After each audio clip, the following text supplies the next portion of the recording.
नमस्कार। जय हिंद दोस्तों। आज के इस वीडियो में हम लोग बिहार पुलिस का जो फायर वाला जो एग्ज़ाम हुआ था उसका प्रीलिम्स का क्वेश्चन देखेंगे, जो 16 शायद 2023 को हुआ था। देखिए, बिहार पुलिस हो या बिहार दरोगा, अब इन सब चीज़ों के लिए आपको स्टैटिक के साथ साथ जो है वो कॉन्सेप्चुअल क्लैरिटी बहुत होना ज़रूरी है। इसी सब को देखते हुए हमारे चैनल पे एक NCERT का हम लोग सीरीज स्टार्ट कर रहे हैं, जिसमें 6 to 12 तक के NCERT का पहले तो हम लोग थ्योरी का पार्ट देखेंगे, फिर उससे रिलेटेड क्वेश्चंस को भी देखेंगे। उसका भी वीडियो आप लोगों को जल्द ही देखने को चैनल पे मिलेगा। तो पहले हम चलिए यहाँ का 100 क्वेश्चन को थोड़ा डिस्कशन कर लेते हैं और डेप्थ में देखते हैं कि क्वेश्चन क्या क्या पूछा था। देखिए, हमारा पहला क्वेश्चन है कि कीव राजधानी है। तो कीव जो राजधानी है, इसका आंसर हो जाएगा यूक्रेन की राजधानी कीव है, और ये 2023 का करंट अफेयर्स है। अब हमको इससे रिलेटेड कुछ जानकारी जो याद रखना है। देखिए, यूक्रेन को जो है वो bread basket of the world कहा जाता है, यानी इसको जो है वो विश्व का रोटी का डलिया कहा जाता है। ये ध्यान रखिएगा। और इसी के साथ आपको ये ध्यान रखना है कि कीव जो है यानी यूक्रेन जो है वो USSR का एक हिस्सा था। आपको पता है कि 1991 के अंदर USSR 15 देशों में विभक्त हो गया, उसी में से एक यूक्रेन भी है। दिए गए विकल्प में अब हम बात कर ले तो जो स्विट्ज़रलैंड है, स्विट्ज़रलैंड की राजधानी याद रखिएगा, स्विट्ज़रलैंड की राजधानी बर्न है। स्पेन की राजधानी जो है वो मैड्रिड है, और स्वीडन की जो राजधानी है वो स्टॉकहोम है। नेक्स्ट प्रश्न हम देखते हैं। 1857 के विद्रोह के दौरान जगदीशपुर में इसका नेतृत्व किसके द्वारा किया गया था? ये जो है सदाबहार क्वेश्चन है।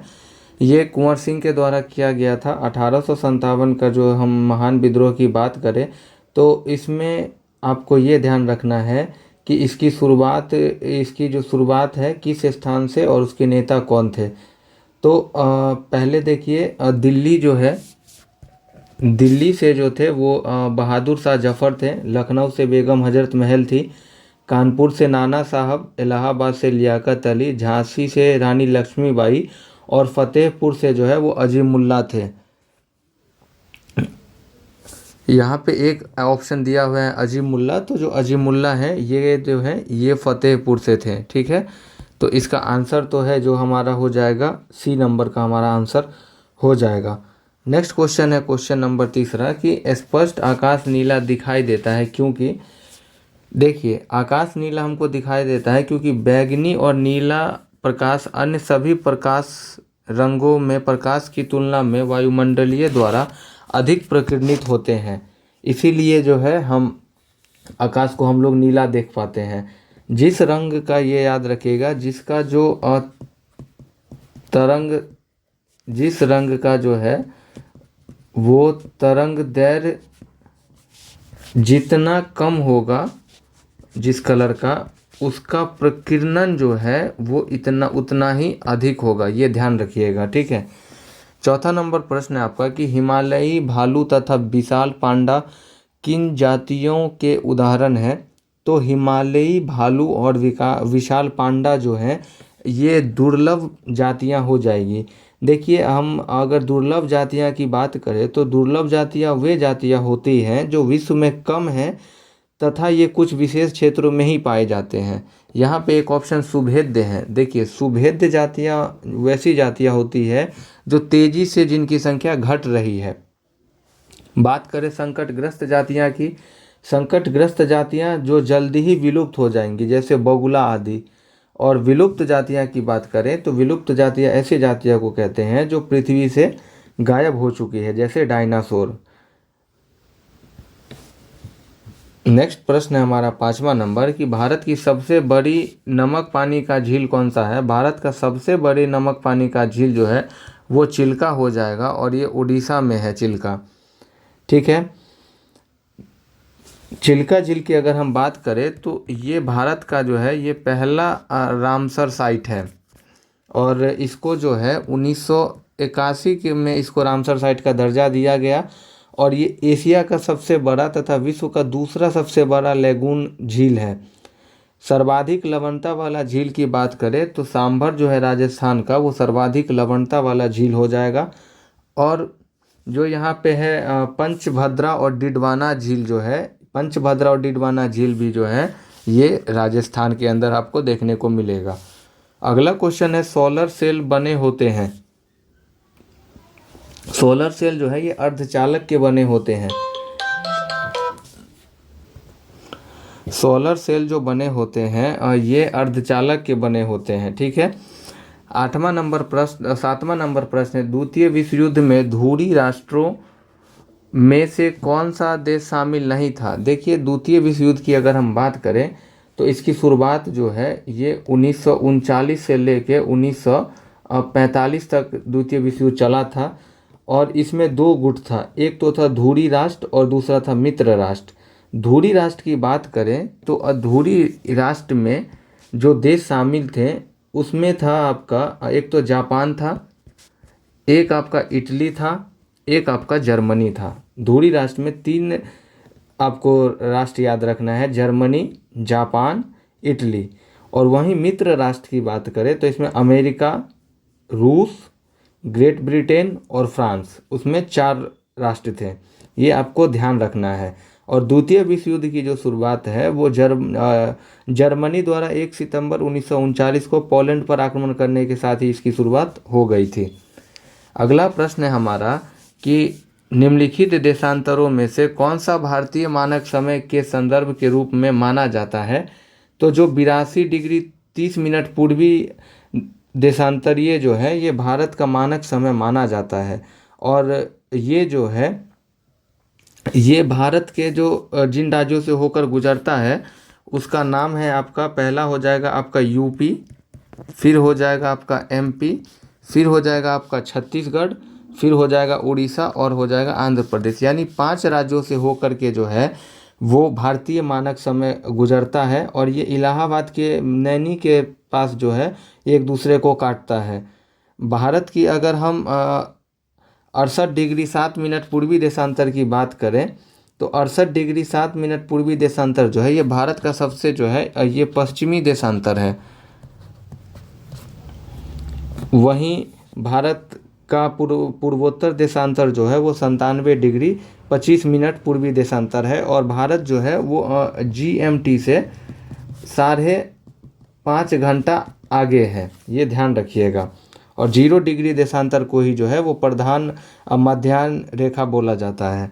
अगला है कि वधवागम शब्द का कौन सा संधि विच्छेद सही है। तो वधु जोड़ आगम जो है ये वधवागम का सही संधि विच्छेद है। और ये जो है ये एक यण संधि का उदाहरण है। नेक्स्ट प्रश्न है हमारे पास 10वां नंबर कि 4.2 सेंटीमीटर त्रिज्या वाले धातु के एक गोले को पिघलाकर 6 सेंटीमीटर त्रिज्या वाले एक बेलन के रूप में ढाला जाता है तो बेलन की ऊंचाई है। तो देखिए यहाँ पे गोला का त्रिज्या और बेलन की त्रिज्या को हमको देखना है। तो देखिए जो बेलन का त्रिज्या होता है उसी के बराबर में क्या है गोला का आयतन हम देखेंगे। तो बेलन का जो आयतन होता है वो क्या होता है, फॉर्मूला होता है πr²h। और गोला का जो आयतन का फॉर्मूला है वो होता है 4/3 πr³। तो यहाँ पे जो है आप थोड़ा डिवाइड कर लेंगे तो यहाँ देखिए पाई से पाई कट जाएगा और यहाँ हमारे पास बचेगा क्या, जहाँ बचेगा r। तो यहाँ पे r का जो वैल्यू है वो हो जाएगा 6 का स्क्वायर गुने h, इधर हो जाएगा 4/3 और गुने r यहाँ पे कितना है तो r है यहाँ पे हमारा 4.2 का यहाँ पे हम क्यूब करेंगे। और इसको जब आप सॉल्व करिएगा तो आपका आंसर आ जाएगा 2.744 सेंटीमीटर। यानी हमारा आंसर इसका जो है वो बी आ जाएगा। ठीक है, मेनली आपको यही ध्यान रखना है, इसमें फॉर्मूला को इक्वल करना है। नेक्स्ट क्वेश्चन है हमारा कि बिहार में पहली बार राष्ट्रपति शासन कब लगाया गया था। बिहार में पहली बार जो राष्ट्रपति शासन है वो 1968 के अंदर लगाया गया है। और उस समय जो मुख्यमंत्री है वो भोला पासवान शास्त्री थे। बिहार में अगर हम बात करें तो 2005 में जो है वो अंतिम बार राष्ट्रपति शासन लगा है। और बिहार में अब तक जो है वो 8 बार कुल राष्ट्रपति शासन लगा हुआ है। बात करें राष्ट्रपति शासन का, तो राष्ट्रपति शासन का चर्चा संविधान के भाग 18 में अनुच्छेद 352 के अंदर हमको ये देखने को मिलता है, और राष्ट्रपति द्वारा जो है वो राष्ट्रीय आपात की घोषणा की जाती है। नेक्स्ट प्रश्न है हमारा कि प्रधानमंत्री पीवीटीजी विकास मिशन डैश से संबंधित है। प्रधानमंत्री पीवीटीजी विकास मिशन जो है ये हमारा आदिवासी समूह से संबंधित हो जाएगा। पीवीटीजी का पूरा फुल फॉर्म जो है वो होता है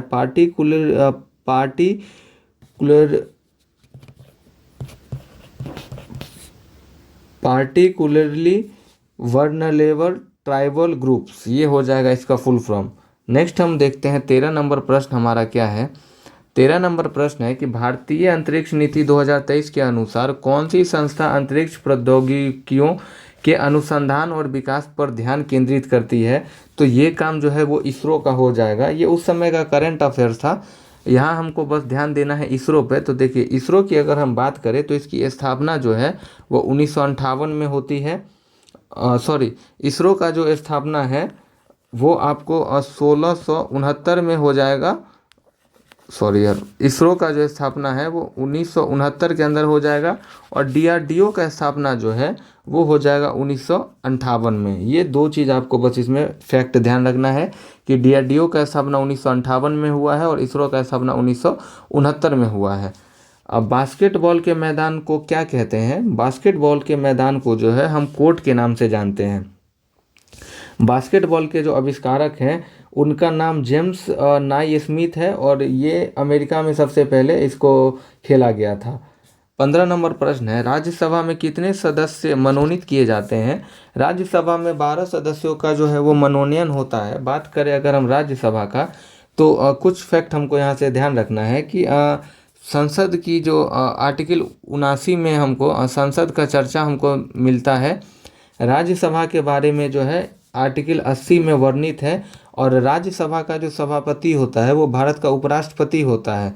राज्यसभा में अधिकतम सदस्यों की संख्या जो है वो 250 है, और ये एक स्थायी सदन है, और यूपी के अंदर सर्वाधिक सीट 31 जो है वो राज्यसभा सीट है। नेक्स्ट क्वेश्चन है कि विजयनगर साम्राज्य में अमरम शब्द का अर्थ क्या है? विजयनगर साम्राज्य में जो है ये अमरम शब्द का अर्थ होता था सैनिकों को अनुदान में दिया गया भूमि। वहीं अगर हम बात करें विजयनगर साम्राज्य में सेना नायकों को जो है वो नायक कहा जाता था, और अमरन तो मैंने बता ही दिया कि सैनिकों को अनुदान में देने वाला भूमि को कहा जाता था। विजयनगर साम्राज्य में जो खेती में लगे लोग होते थे उन्हें कुदी कहा जाता था, कुदी। नेक्स्ट क्वेश्चन है हमारा कि राष्ट्रपति डैश की सलाह से लोकसभा को भंग कर सकता है? तो राष्ट्रपति जो है वो प्रधानमंत्री की सलाह से लोकसभा को भंग कर सकता है। बात करें लोकसभा की, तो लोकसभा का जो कार्यकाल है वो 5 वर्ष होता है, और ये एक अस्थायी सदन है। चौथी लोकसभा जो है जिसका कार्यकाल होना चाहिए था तो 1967 से लेकर के 5 साल तक, लेकिन इसको जो है 1970 में 3 साल बाद ही जो है इसको विघटन यानी भंग कर दिया जाता है। ये आप ध्यान रखिएगा। 18वां नंबर प्रश्न है कि प्रायद्वीपीय पठार की सर्वोच्च चोटी कौन सी है? प्रायद्वीपीय पठार की सर्वोच्च चोटी जो है वो अनायमुडी हो जाएगी। अनायमुडी जो है वो भारत के केरल राज्य में पश्चिमी घाट में पाया जाता है, और इसका जो कुल ऊंचाई है वो 2695 मीटर है। पूर्वी घाट और पश्चिमी घाट के मिलन बिंदु पे जो है वो नीलगिरी पर्वत है, और नीलगिरी की सर्वोच्च जो चोटी है वो डोडा बेटा है। डोडा बेटा जो है ये नीलगिरी की सर्वोच्च ऊंची चोटी हो जाएगी, और इसकी जो ऊंचाई है वो होगी 2637 मीटर। नीलगिरी पहाड़ी में जो है वो उदय मंगलम यानी ऊटी हिल स्टेशन भी है। मोती प्राप्त करने के लिए संवर्धन किया जाता है। मोती प्राप्त करने के लिए जो है वो ओस्टर का संवर्धन किया जाता है। ओस्टर की बात करें तो ये सीप यानी हमको मोलस्का से जो है ये हमको प्राप्त होता है। मोती रासायनिक रूप से जो है वो एक कैल्शियम कार्बोनेट होता है, यानी CaCO3 से हमको जो है मोती प्राप्त होता है। मनुष्य नेत्र में पुतली के आकार का नियंत्रण होता है। मनुष्य नेत्र में पुतली के आकार का जो नियंत्रण है वो परितारिका या आइरिस के द्वारा होता है। नेत्र का रंग भी जो है वो आइरिस पे ही डिपेंड करता है। ये रंग का भी निर्धारण आइरिस करेगा। कॉर्निया जो है, कॉर्निया नेत्रदान में कॉर्निया ही दान किया जाता है। और नेत्र लेंस की जो बात करें तो मानव नेत्र लेंस जो है ये एक उत्तल लेंस है। और मानव का जो नेत्र है वो हमेशा वस्तु का उल्टा, वास्तविक एवं छोटा प्रतिबिंब जो है वो रेटिना पर बनाता है। 21 नंबर क्वेश्चन है कि निम्न में केंद्रीय प्रवृत्ति का कौन सा मान सभी अवलोकनों का आधारित नहीं है। तो देखिए माध्य, मध्य का और हरात्मक माध्य जो है और गुणोत्तर माध्य, तो इसमें हरात्मक माध्य जो है वो केंद्रीय प्रवृत्ति का जो है वो अवलोकन पर आधारित नहीं है। नेक्स्ट क्वेश्चन है कि अधिक अपवर्तनांक वाला माध्यम है। अधिक अपवर्तनांक वाला जो माध्यम है वो आपका दूसरे माध्यम की अपेक्षा प्रकाशिक सघन होता है। ये ध्यान रखिएगा कि जिस माध्यम में प्रकाश का वेग जितना कम होगा उसका अपवर्तनांक उतना ही अधिक होता है, और ऐसा माध्यम जो है वो सघन माध्यम ही होता है। अपवर्तनांक प्रकाश के तरंग दैर्घ्य का व्युत्क्रमानुपाती होता है, और बैंगनी रंग का जो अपवर्तनांक है वो सबसे अधिक तथा लाल रंग का अपवर्तनांक सबसे कम होता है। इसीलिए जो है जो लाल रंग है उसका तरंग दैर्घ्य सर्वाधिक होता है, और वेग सर्वाधिक के कारण जो है वो हमको दूर तक दिखाई देता है। 23 नंबर प्रश्न है कि सतलज तथा काली नदी के मध्य हिमालय जाना जाता है। देखिए एक थे सर सिडनी बुनार्ड के द्वारा जो है वो हिमालयी के आधार पर नदियों का 4 भागों में विभाजन किया गया था। तो सतलज और काली नदी के जो मध्य हिमालय है उसको हम लोग कुमायूं हिमालय के नाम से जानते हैं। पंजाब हिमालय जो है ये आपको सिंधु और सतलज के बीच है। सिंधु और सतलज के बीच पंजाब हिमालय है। कुमायूं हिमालय जो है वो सतलज और काली के बीच है। नेपाल हिमालय जो है ये काली और तीस्ता के बीच है। और असम हिमालय जो है ये आपका तीस्ता और दिहांग के बीच है। ये ध्यान रखिएगा। बात करें पंजाब हिमालय की तो इसकी लंबाई 560 किलोमीटर है। कुमायूं हिमालय 320 मीटर लंबी है। नेपाल हिमालय जो है ये 800 मीटर लंबी है, 800 किलोमीटर लंबी है। और असम हिमालय 720 किलोमीटर लंबी है। यानी सबसे लंबी जो हिमालय है वो असम हिमालय हो जाएगा। ये भी ध्यान रखिएगा। अगला क्वेश्चन है हमारा कि सरकार द्वारा अवरोधों अथवा प्रतिबंधों को हटाना क्या कहलाता है। सरकार द्वारा जो अवरोध और प्रतिबंधों को हटाने का जो प्रक्रिया है उसको हम लोग उदारीकरण के नाम से जानते हैं। भारत के संदर्भ में जो है उदारीकरण के जनक जो है वो डॉक्टर मनमोहन सिंह को कहा जाता है। और भारत में 1991 के अंदर जो है वो एलपीजी आया था, लिबरलाइजेशन, प्राइवेटाइजेशन और ग्लोबलाइजेशन।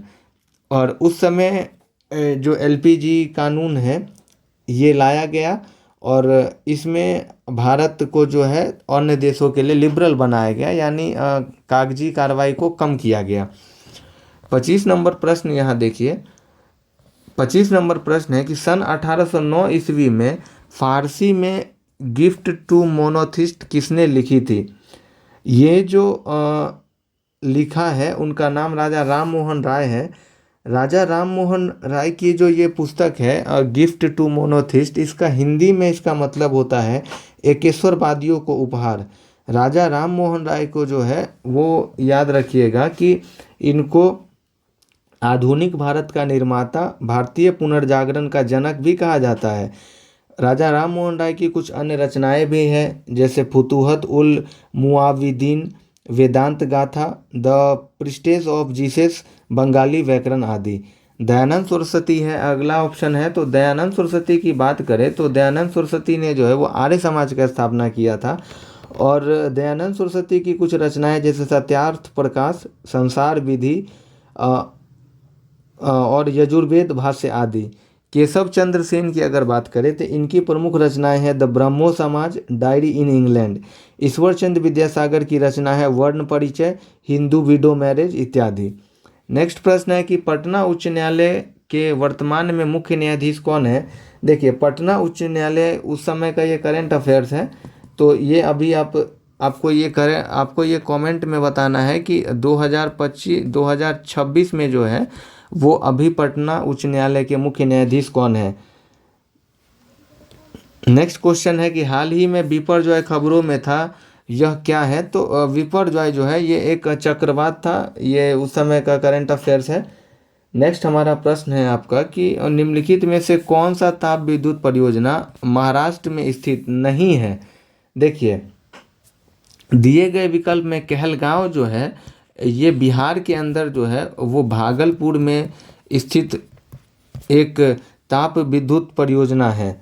कुछ परियोजना की अगर हम बिहार की अगर हम बात करें तो बरौनी जो है वो बेगूसराय में है, मुजफ्फरपुर में एक कांटी ताप विद्युत परियोजना है, कहलगांव भागलपुर में है और बाढ़ जो है वो पटना क्षेत्र में है। बाकी जो है तिरौड़ा, चंद्रपुर और ट्राम्बे ये सब जो है ये महाराष्ट्र में स्थित विद्युत परियोजनाएं हैं। अगला प्रश्न है हमारा कि किसी वस्तु का चंद्रमा पर भार पृथ्वी पर उसके भार का डैश होता है। तो चंद्रमा पर जो भार है वो पृथ्वी के भार का 1/6वां भाग होता है। वस्तु की अगर हम भार की बात करें तो वस्तु का भार स्थान के हिसाब से बदलता रहता है।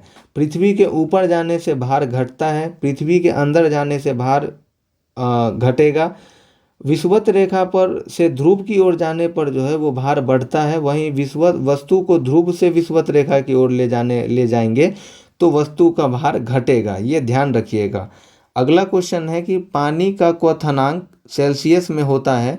पानी का क्वथनांक जो है वो 100 डिग्री सेल्सियस होता है या केल्विन में 373 केल्विन होता है और फ़ारेनहाइट में 212 डिग्री फ़ारेनहाइट होता है। वहीं अगर हम पानी का हिमांक की बात करें तो वो 0 डिग्री सेल्सियस होता है और आप इसको 273 केल्विन या जो है 32 डिग्री फ़ारेनहाइट भी कह सकते हैं। अगला क्वेश्चन है कि रिजर्व रेपो रेट में वृद्धि डैश को बतलाता है। देखिए ये रिवर्स रेपो रेट में वृद्धि तरलता को घटाती है। रिवर्स रेपो रेट वो रेट होता है जिस पर भारतीय रिजर्व बैंक को वाणिज्यिक बैंक को भुगतान करना पड़ता है जब वो अपनी अतिरिक्त तरलता यानी पैसा को रिजर्व बैंक के पास रखती है। नेक्स्ट है हमारा प्रश्न आपका कि गागर में सागर भरना मुहावरे का अर्थ है। तो थोड़े शब्दों में अधिक कहना जो है वो गागर में सागर मुहावरे का अर्थ है। असंभव कार्य करना जो है, असंभव कार्य करने का जो मुहावरा है वो होता है हथेली पर सरसों उगाना। और उत्साहित होने का मतलब उत्साहित होना या सिर्फ कल्पना करना, सिर्फ कल्पना करना का जो मुहावरा है वो होता है अक्ल के घोड़े दौड़ाना। ठीक है। धुआंधार यहाँ पे जल होगा, ये ऐड कर लीजिएगा। धुआंधार जलप्रपात का संबंध निम्नलिखित में से किस नदी से है। देखिए धुआंधार जलप्रपात जो है ये आपको एमपी के अंदर नर्मदा नदी पे आपको देखने को मिलेगा। इसका नाम धुआंधार इसलिए है क्योंकि जब जल का जो बहाव नीचे की ओर होता है तो एक धुंध सा छा जाता है, इसीलिए इसको धुआंधार जलप्रपात के नाम से जाना जाता है। देखिए यहाँ पे दिया हुआ है चंबल। चंबल जलप्रपात जो है वो ये चंबल नदी पर जो है ये चुलिया जलप्रपात है और ये जो है ये राजस्थान के अंदर है। अगला है यहाँ पे तापी है। नर्मदा का तो मैंने बता दिया कि नर्मदा जो है धुआंधार जलप्रपात जो है वो नर्मदा नदी पे ही है। चित्रकूट जलप्रपात छत्तीसगढ़ में इंद्रावती नदी पर है और भारत का सबसे ऊंचा जलप्रपात जो है वो कुंचिकल जलप्रपात है और ये कर्नाटक के वराही नदी पर स्थित है। नेक्स्ट प्रश्न हमारा मैथ का है कि एक दुकानदार को अपने माल पर क्रय मूल्य से कितना अधिक प्रतिशत अंकित करना चाहिए कि अंकित मूल्य पर 20% के छूट देने पर भी उसे 20% का लाभ हो। यानी ये कहना चाहता है कि जो अंकित मूल्य है उस पर 120 करके भी जो है वो उसको 20% का लाभ छूट दे देगा तो उसको कितना प्राप्त होगा। अगर हम अंकित मूल्य 100 मान के करते हैं तो जब आप इसको सॉल्व करिएगा तो 0 से 0 कट जाएगा, 4 दूनी 8, 4 तिया 12, 2 पंचे 10, यानी वैल्यू आएगा 150। यानी कितना परसेंट का उसको लाभ होगा, तो टोटल जो है देखिए 100 था, 100 से 150 हो गया, यानी 50% का जो है उसको लाभ हो रहा है। इसका आंसर सी हो जाएगा। अगला प्रश्न देखिए कि गुरु दक्षिणा शब्द में कौन सा समास है। गुरु दक्षिणा शब्द में जो है वो तत्पुरुष समास है। तत्पुरुष समास में उत्तर पद की जो प्रधानता होती है तथा पूर्व पद में द्वितीय में सप्तमी विभक्ति का लोप हो जाता है। ये ध्यान रखिएगा, आप सीधे ये याद रखिए कि तत्पुरुष में जो है वो उत्तर पद की प्रधानता होती है। जैसे गुरु दक्षिणा का मतलब क्या हुआ, गुरु के लिए दक्षिणा। ठीक है। अगला क्वेश्चन है कि सिनेमेटोग्राफ संशोधन विधेयक 2023 का मुख्य उद्देश्य है।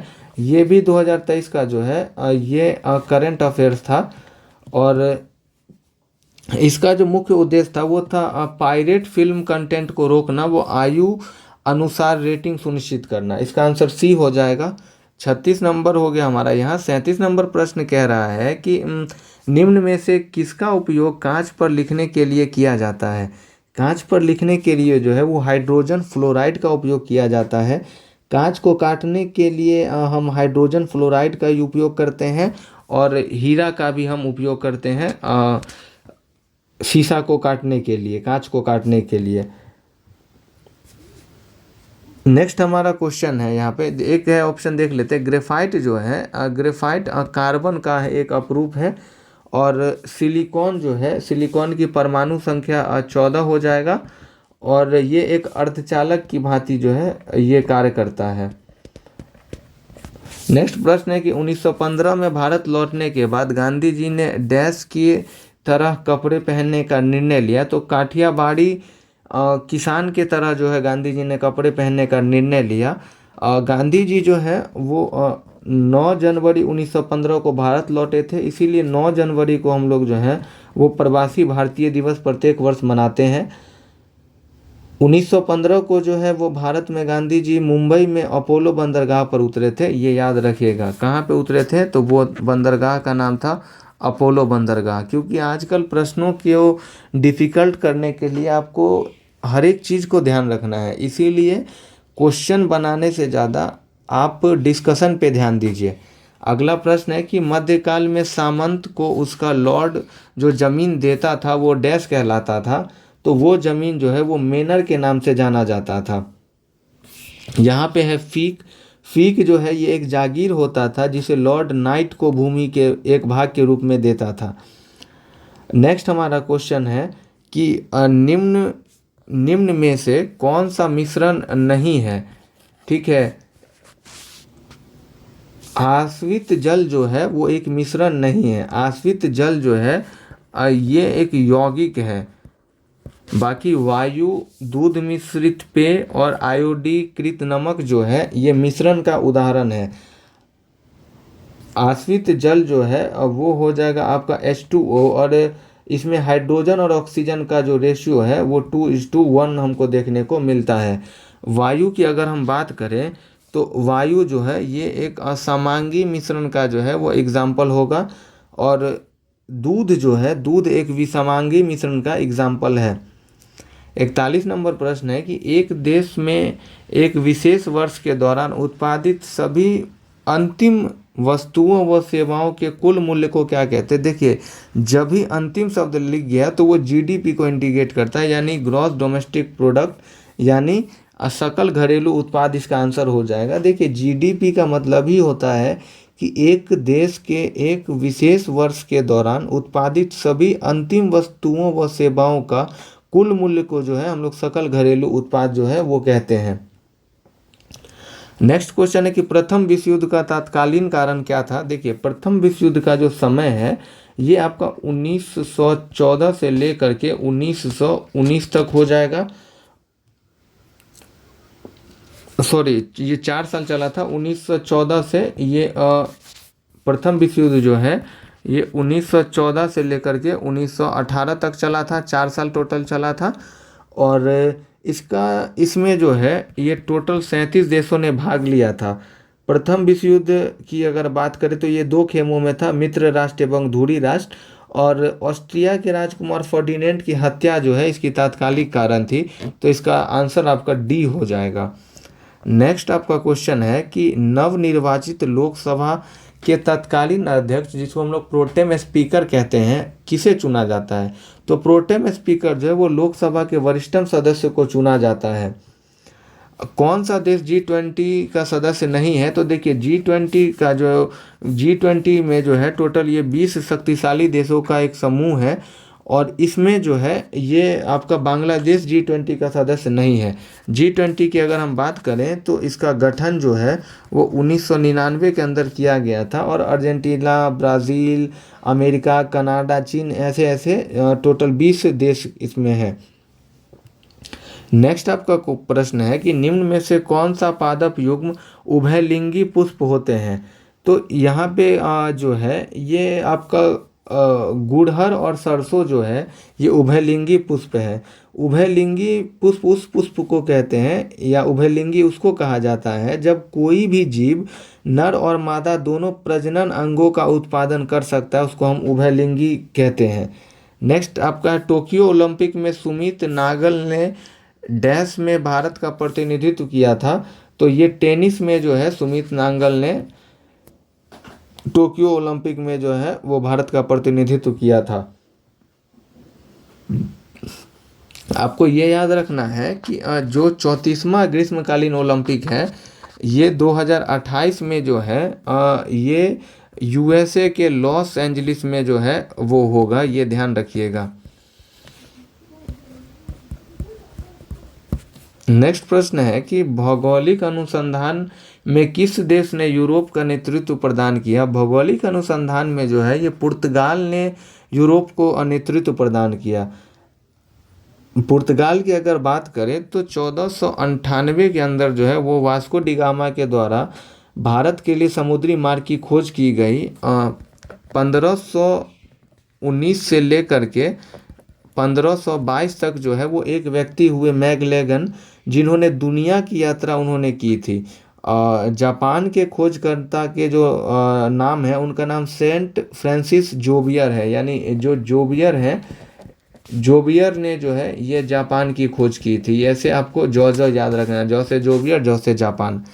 अगला प्रश्न है कि विधान परिषद वाले राज्य की विधान परिषद में सदस्यों की कुल संख्या उस राज्य की विधानसभा के सदस्यों की कुल संख्या के डैश से अधिक नहीं हो सकती।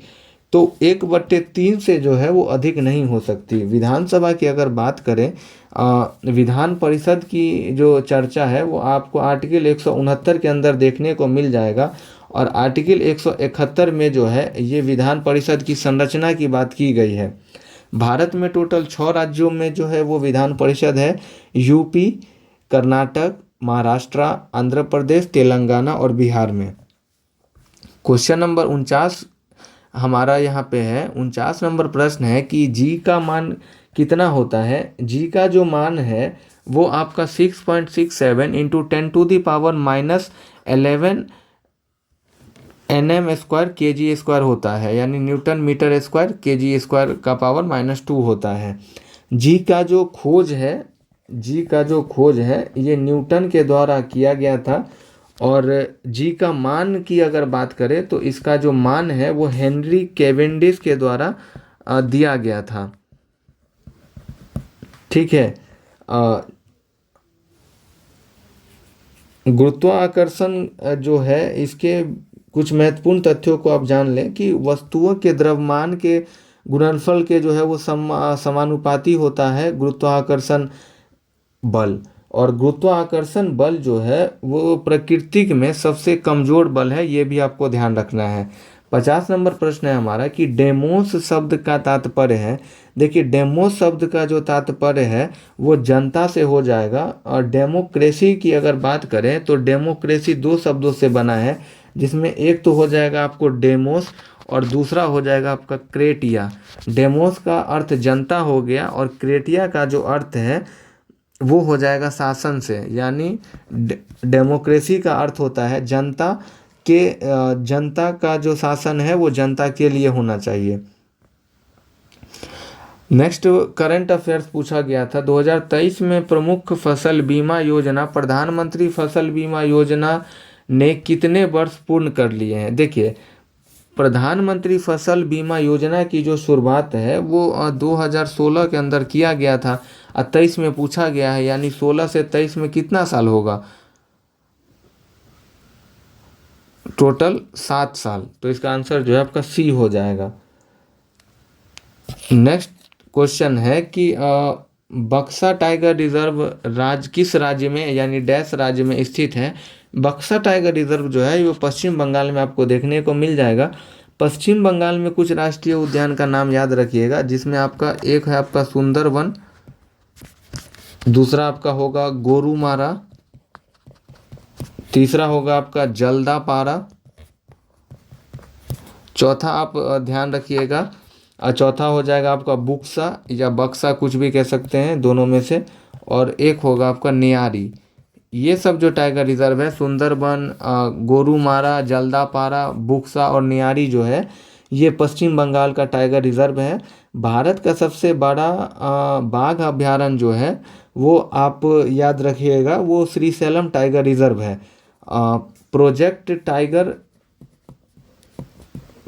प्रोजेक्ट टाइगर एक भारत के द्वारा शुरू किया गया एक अभियान था। तो प्रोजेक्ट टाइगर जो है इसकी शुरुआत 1973 में की गई थी। अगला क्वेश्चन है आपका यहाँ पे कि संविधान का अनुच्छेद 25 संबंधित है। संविधान का जो अनुच्छेद 25 है ये आपका धर्म की स्वतंत्रता से संबंधित हो जाएगा। और आर्टिकल 25 कहता है कि अंतःकरण की और धर्म को अबाध रूप से मानने, आचरण और प्रचार करने की स्वतंत्रता है। भाग 3 की अगर हम बात करें तो भाग 3 में आर्टिकल 12 से 35 तक का टोटल चर्चा है। वहीं बात करें मौलिक अधिकारों की तो भारत में टोटल 6 मौलिक अधिकार हैं, ये आपको ध्यान रखना है। नामीब मरुस्थल स्थित है। नामीब मरुस्थल जो है ये अफ्रीका में स्थित है और ये अफ्रीका के अंगोला और नामीबिया के बीच जो है ये स्थित है। अफ्रीका में नामीबिया, दक्षिण अफ्रीका और अंगोला के बीच में ये स्थित है। एक मरुस्थल है हमारा सहारा मरुस्थल। तो सहारा मरुस्थल जो है ये विश्व का जो संसार का सबसे बड़ा मरुस्थल का नाम क्या है, सहारा मरुस्थल। नूबियन मरुस्थल और कालाहारी मरुस्थल भी अफ्रीका में है। Simpson, Gibson, great Sandy, great Victoria ये सब ऑस्ट्रेलिया में स्थित है। यहाँ पे अमेरिका भी ऑप्शन में है। तो अमेरिका के कुछ आप एग्जांपल याद रख सकते हैं, जैसे चिहुआहुआ, मोजेवो इत्यादि। और यहाँ दिया हुआ यूरोप, तो ये ध्यान रखिएगा कि यूरोप में कोई भी मरुस्थल नहीं है। 55 नंबर है कि हिंद स्वराज पुस्तक निम्नलिखित में से किसके द्वारा लिखी गई थी। हिंद स्वराज पुस्तक जो है ये महात्मा गांधी के द्वारा 1909 में लिखा गया था और ये जो है ये गुजराती भाषा में लिखा गया था। गांधी जी की कुछ रचनाएं हैं जैसे इंडियन होम रूल, सत्य के साथ मेरा प्रयोग, हिंदुज़म क्या है, राम नाम, मेरे सपनों का भारत इत्यादि। बाल गंगाधर तिलक है ऑप्शन में। बाल गंगाधर तिलक की कुछ कृति को आप याद रख सकते हैं, जैसे गीत रहस्य, आर्यों का मूल स्थान, वेदांत ज्योति, ये सब। सरोजिनी नायडू की कुछ रचनाएं हैं, the golden threshold, the birth of time.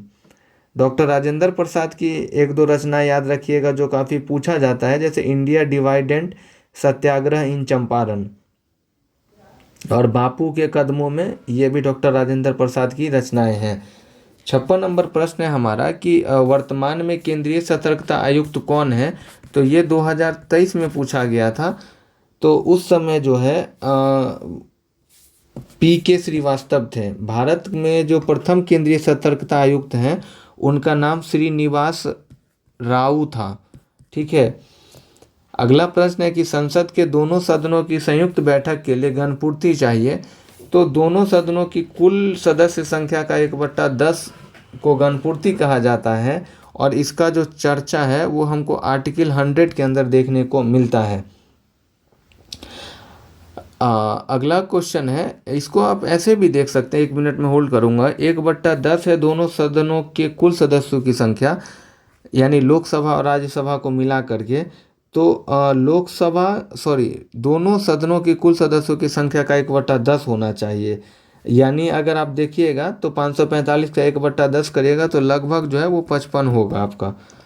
अगला है क्वेश्चन हमारा कि भारत में प्रतिवर्ष आर्थिक सर्वेक्षण कौन प्रकाशित करता है। आर्थिक सर्वेक्षण जो है ये वित्त मंत्रालय जो है वो भारत सरकार का वो प्रत्येक वर्ष इसको प्रकाशित करता है। और पहला आर्थिक सर्वेक्षण जो है ये 1950-51 में किया गया था। 1964 तक जो है आर्थिक सर्वेक्षण को बजट के साथ ही पेश किया जाता था, और आर्थिक सर्वेक्षण जो है ये बजट से जो है वो एक दिन पूर्व जो है वो पेश किया जाता है। नेक्स्ट प्रश्न हमारा मैथ्स का है, तो मैथ्स में यहीं पे सॉल्व करूंगा ऊपर में कि 3600 का 10% प्रति वर्ष के दर से 3 वर्ष का चक्रवृद्धि ब्याज क्या है, जबकि ब्याज वार्षिक गणना किया जाए। तो आप इसका जो चक्रवृद्धि ब्याज है वो इस तरीके से भी निकाल सकते हैं। 3600 का 10% यानी 3 साल के लिए कह रहा है, तो वो राशि ऊपर में 110/100 और 110/100 होगा। तो आप इस वैल्यू को जब काटिएगा तो आपको इसका वैल्यू निकल के आएगा 4791.6, और इसको अगर आप 3600 में घटा लेंगे तो हमारा वैल्यू आ जाएगा 1196.60। तो इसका आंसर सी हो जाएगा। नेक्स्ट प्रश्न है हमारा कि संसाधन जो वर्षों के उपभोग से प्राप्त हो जाते हैं उन्हें क्या कहते हैं। तो देखिए, जो संसाधन हमको वर्षों के उपभोग से समाप्त हो जाते हैं उसको हम क्या कहते हैं, उसको अनवीकरणीय संसाधन कहते हैं। जो एक बार समाप्त हो गया तो वापस इसकी प्राप्ति नहीं की जा सकती है। वहीं नवीकरणीय संसाधन जो है इसको पुनः प्राप्त किया जा सकता है। नवीकरणीय संसाधन जैसे हो गया पवन ऊर्जा, जल ऊर्जा, सौर ऊर्जा इत्यादि, और अनवीकरणीय हो गया जैसे खनिज, जीवाश्म ईंधन, कोयला, पेट्रोल इत्यादि। नेक्स्ट प्रश्न है कि जीवों के परिरक्षित अवशेष कहलाते हैं। जीवों के परिरक्षित अवशेष जो है वो जीवाश्म कहलाते हैं, और जीवाश्म का जो अध्ययन है वो पैलेंटोलॉजी कहलाता है। जीवाश्म के अध्ययन को हम लोग पैलेंटोलॉजी कहते हैं, और जीवाश्म का जो पिता है वो लियोनार्डो दा विंची को माना जाता है। भारत में पैलेंटोलॉजी यानी जीवाश्म विज्ञान का पिता जो है वो बीरबल साहनी को माना जाता है। जीवाश्मों का आयु पता लगाने के लिए जो है हम लोग कार्बन 14 यानी C14 विधि का प्रयोग करते हैं। अगला क्वेश्चन है बापू जगजीवन राम छात्रावास योजना का संबंध डैश विद्यार्थियों के लिए छात्रावास निर्माण से है। तो ये SC विद्यार्थियों के छात्रावास के निर्माण से इसका संबंध हो जाएगा। और जो बापू जगजीवन राम छात्रावास योजना है इसकी शुरुआत जो है वो तीसरा पंचवर्षीय योजना के दौरान 1989-90 में किया गया था। हमारा नेक्स्ट प्रश्न है 63 नंबर का। 63 नंबर प्रश्न है कि कौन सी भारतीय कंपनी बहुराष्ट्रीय निगम नहीं है। देखिए, बहुराष्ट्रीय कंपनी उसको कहते हैं जो कम से कम एक से अधिक देशों में उसका व्यापार हो। तो BSNL का व्यापार खाली भारत में है, इसीलिए BSNL बहुराष्ट्रीय निगम नहीं है। BSNL की अगर हम बात करें तो इसकी शुरुआत 2000 के अंदर की गई थी। यहाँ पे लिखा हुआ है टाटा मोटर्स। तो टाटा मोटर्स का स्थापना JRD टाटा के द्वारा जो है वो 1945 में किया गया था। एशियन पेंट की स्थापना जो है ये 1942 में किया गया। और अगला हमारा यहीं पे क्वेश्चन है कि यहाँ पे एक ऑप्शन था रेनबैक्सी। तो रेनबैक्सी का आपको ये याद रखना है कि ये भी एक बहुराष्ट्रीय कंपनी है, और ये एक दवा की कंपनी है, मेडिसिन की कंपनी है। नेक्स्ट प्रश्न है हमारा 64 नंबर कि भारत की स्वदेशी लाइट कॉम्बैक्ट एयरक्राफ्ट तेजस ने अपनी क्षमता के 5वीं generation dash air to air compact missile को जोड़ा है। तो देखिए, जो पाइथन 5 एयर मिसाइल है ये एयर टू एयर में लड़ने में सक्षम है, ये ध्यान रखिएगा। और पाइथन 5 जो है ये 20 किलोमीटर से अधिक दूरी को मारक क्षमता के लिए इसका उपयोग किया जाता है। अगला हमारा यहाँ पे प्रश्न है कि बिहार में कौन से राज्यपाल भारत के राष्ट्रपति बने? बिहार के अगर हम राज्यपाल की बात करें, जो राष्ट्रपति बने हैं उनका नाम है आपका रामनाथ कोविंद, जो पहले राज्यपाल थे बिहार के, बाद में भारत देश के राष्ट्रपति बने। ये याद रखिएगा कि भारत की प्रथम महिला राष्ट्रपति जो है वो प्रतिभा पाटिल हो जाएंगी, और इनका कार्यकाल 2007 से 2012 तक रहा था। और वर्तमान में जो 15वें नंबर की प्रेसिडेंट हैं उनका नाम द्रौपदी मुर्मू है। अगला क्वेश्चन है कि नाप्ता Jhakri hydro power project Bharat के किस राज्य में स्थित है?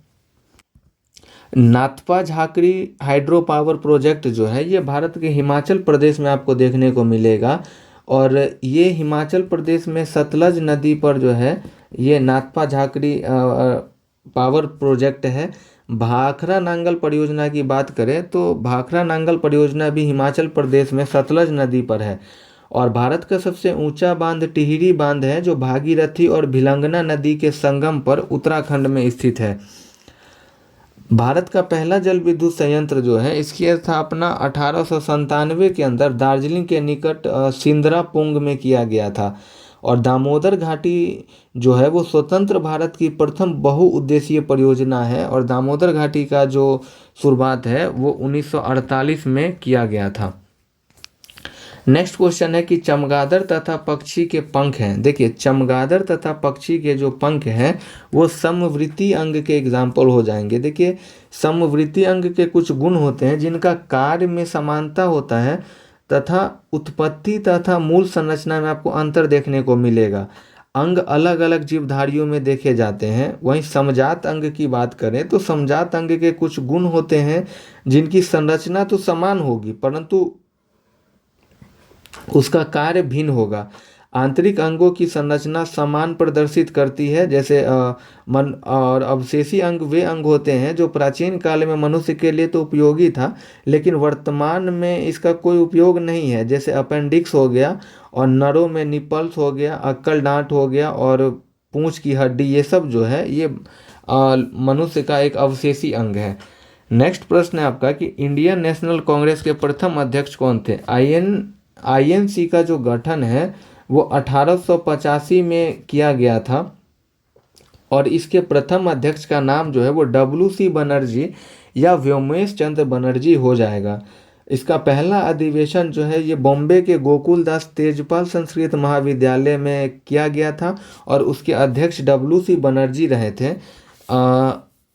पहला जो इसका सम्मेलन है उसमें टोटल 72 लोगों ने इसमें भाग लिया था, और इसके महासचिव A.O. ह्यूम थे, और A.O. ह्यूम को हर्मिट ऑफ शिमला यानी शिमला के संत के नाम से जाना जाता है। दादा भाई नौरोजी जो हैं, दादा भाई नौरोजी ये एक प्रथम पारसी अध्यक्ष थे, और इन्होंने 3 बार INC की इन्होंने अध्यक्षता की थी, जिसमें पहला 1886 का कलकत्ता अधिवेशन, दूसरा 1893 का लाहौर अधिवेशन और 1906 का कलकत्ता अधिवेशन, ये याद रखिएगा। और दादा भाई नौरोजी को भारत का वयोवृद्ध पुरुष के नाम से भी जाना जाता है। नेक्स्ट प्रश्न है E20 क्या है? E20 जो है ये एक अल्कोहल मिश्रित पेट्रोल है, और E20 को शुरुआत करने वाला प्रथम राज्य जो है ये बिहार राज्य हो जाएगा। और इसका मतलब है E20 का अर्थ है कि 1 लीटर पेट्रोल या डीजल में 20% इथेनॉल बेल्डिंग मिलाना है। इथेनॉल बायोमास से बनता है, ये ध्यान रखिएगा।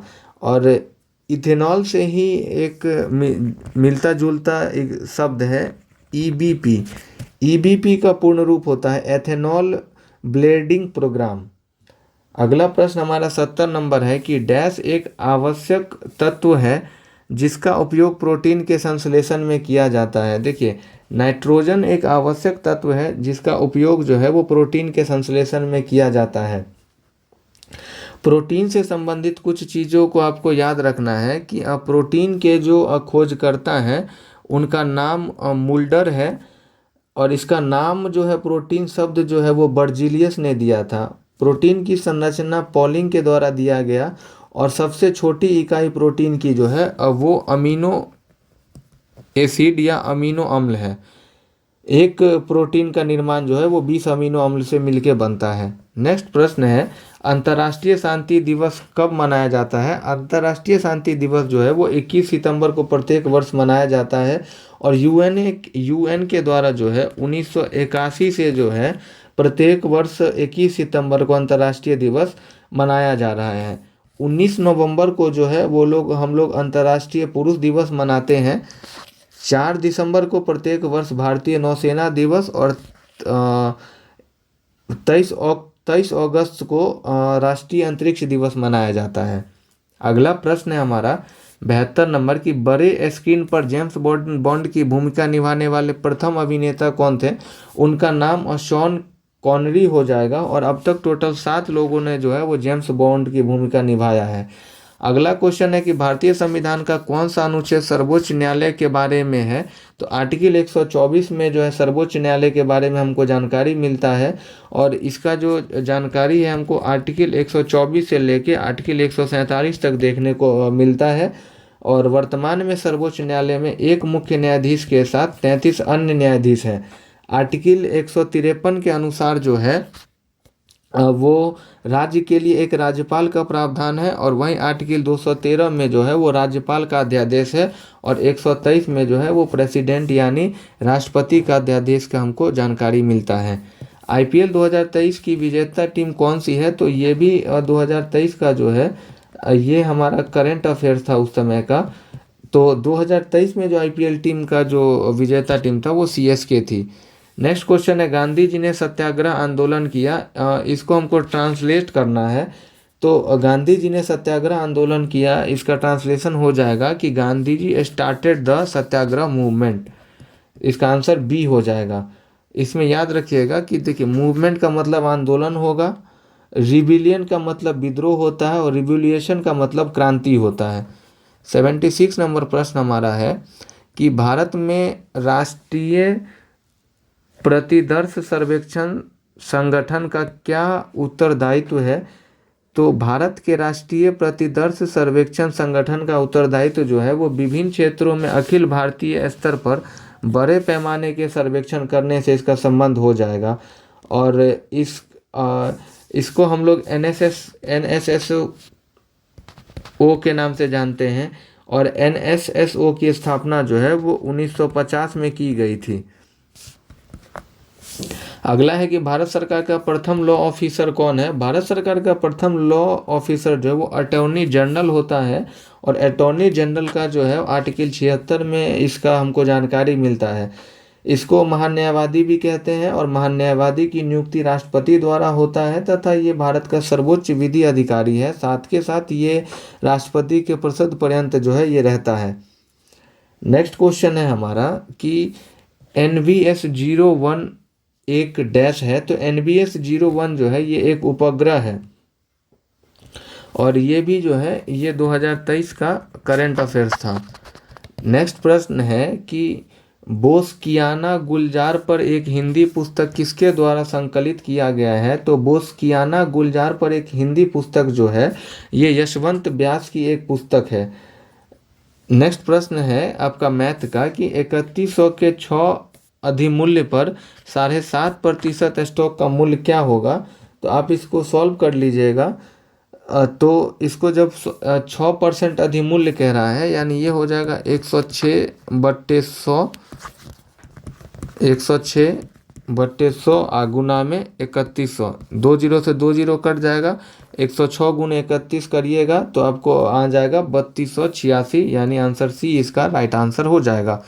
नौजवान भारत सभा की स्थापना किसने की थी? नौजवान भारत सभा की स्थापना जो है ये भगत सिंह के द्वारा 1926 में किया गया था। यहाँ पे हमारा और ऑप्शन है हरदयाल सिंह। तो देखिए लाला हरदयाल सिंह ने जो है ये 1913 में USA के सैन फ्रांसिस्को में जो है वो गदर पार्टी की स्थापना किया था। और सचिंद्र सान्याल ने 1924 में जो है वो हिंदुस्तान रिपब्लिक एसोसिएशन की स्थापना की। और सुभाष चंद्र बोस ने 1939 ईस्वी में ऑल इंडिया फॉरवर्ड ब्लॉक की स्थापना की थी। Filling the correct from of verb he succeeded because he dash hard. तो इसमें आपका फिल हो जाएगा work hard. She succeeded because he worked hard, तो इसका आंसर डी हो जाएगा। नेक्स्ट प्रश्न हमारा 83 कि भारत में एक्सपोर्ट प्रीपेयर्डनेस इंडेक्स निर्यात तैयारी सूचकांक का प्रकाशन निम्नलिखित में से कौन करता है? तो इसका प्रकाशन जो है ये नीति आयोग के द्वारा किया जाता है। तापमान का एसआई मात्रक क्या है, या तापमान का एसआई इकाई जो है वो केल्विन हो जाएगा।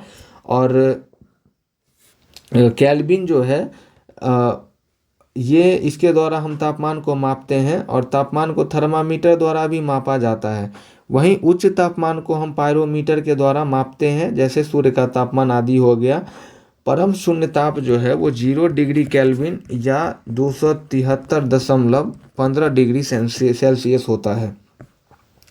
नेक्स्ट क्वेश्चन है कैबुल लामाजाओ राष्ट्रीय उद्यान स्थित है। कैबिल लामाजाओ राष्ट्रीय उद्यान जो है ये मणिपुर का एक राष्ट्रीय उद्यान है, और ये विश्व का 13वां राष्ट्रीय उद्यान है। अगला प्रश्न है कि प्रेरित विद्युत धारा की दिशा दी जाती है, तो फ्लेमिंग के दक्षिण हाथ नियम के अनुसार जो है वो प्रेरित विद्युत धारा की दिशा दी जाती है। फ्लेमिंग के दाएं हाथ के नियम के अनुसार जो है अंगूठा जो है वो बल को दिखाएगा, तर्जनी जो है वो चुंबक के क्षेत्र की दिशा, और मध्यमा उंगली जो है ये प्रेरित धारा को दिखाता है। फ्लेमिंग के दाएं हाथ का नियम जो है वो विद्युत जनरेटर का सिद्धांत देता है। 87 नंबर प्रश्न है कि भारत में मनरेगा कब लागू किया गया? भारत में मनरेगा जो है वो 2006 के अंदर लागू किया गया था, और 2 फरवरी 2006 को जो है इसका नाम बदल कर जो है इसको नरेगा के नाम से हम लोग जानते थे, और 2 अक्टूबर 2009 में नरेगा को जो है वो मनरेगा किया गया। इसका आंसर हो जाएगा आपका सी। और इसमें जो है मनरेगा के अंतर्गत 100 दिन की जो है रोजगार गारंटी दी जाती है। क्वेश्चन नंबर 88 हमारा है। 88 नंबर प्रश्न है choose the correct option. Everyone call him a pace maker, इसको पेसिव वॉइस में बदलना है, तो इसका आंसर हो जाएगा he is called a pace maker. इसका आंसर सी हो जाएगा। आँख और उसके रोगों से संबंधित चिकित्सा शास्त्र यानी मेडिसिन की शाखा को क्या कहते हैं? तो आँख और उसके रोगों से संबंधित चिकित्सा शास्त्र को जो है वो हम लोग ऑप्थेल्मोलॉजी के नाम से जानते हैं। यहाँ पे लिखा हुआ है ऑप्टोमेट्री जो है वो आँख के दोषों एवं असमानताओं की जांच करना है। ओडेंटोलॉजी जो है ओडेंटोलॉजी का संबंध दांतों की संरचना और रोगों के अध्ययन से हो जाएगा। वहीं ऑन्कोलॉजी जो है ऑन्कोलॉजी स्टडी ऑफ कैंसर होगा। नेक्स्ट प्रश्न है हमारा कि निम्नलिखित में से कौन सी विशेषता खनिज पदार्थ में नहीं पाई जाती है? देखिए, खनिज पदार्थ वे पदार्थ होते हैं जो तो हमको पृथ्वी से मिलता है, और इसकी जो गुण इसका जो विशेषता नहीं है कि ये खत्म नहीं हो सकते, ये गलत चीज़ है। देखिए, पेट्रोलियम जैसे है, पेट्रोलियम भी एक खनिज पदार्थ ही है। क्या हम पेट्रोलियम का अत्यधिक दोहन करेंगे तो क्या पेट्रोलियम खत्म नहीं होगा? हो जाएगा। तो इसीलिए इसका आंसर हमारा सी होगा। नेक्स्ट है कि कोरापुट खाने भारत के किस राज्य में स्थित हैं? कोरापुट खान जो है ये भारत के उड़ीसा राज्य में स्थित हो जाएगा, और ये बॉक्साइट के लिए काफ़ी फेमस है।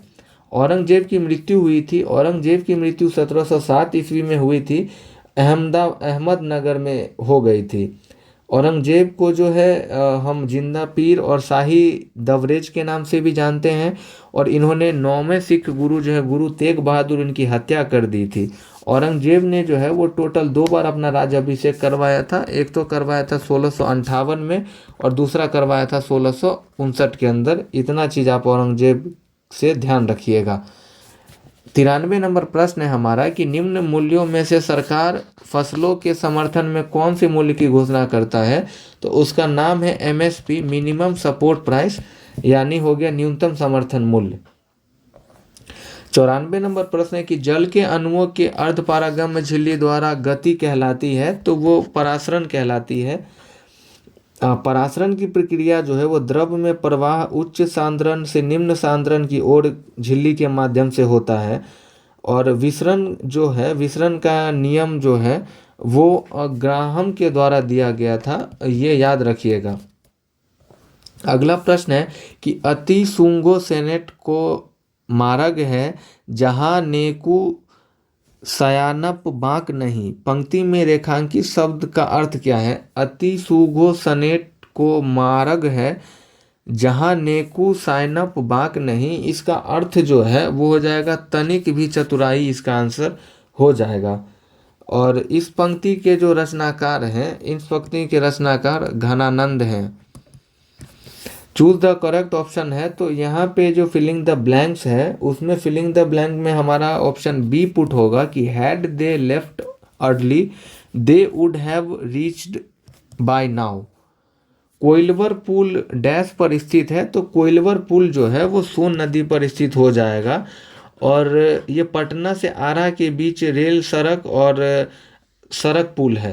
सोन नदी की अगर हम बात करें तो सोन नदी मनेर के पास दक्षिण में आकर गंगा में मिलती है, और कोसी नदी को बिहार के शोक के नाम से जानते हैं।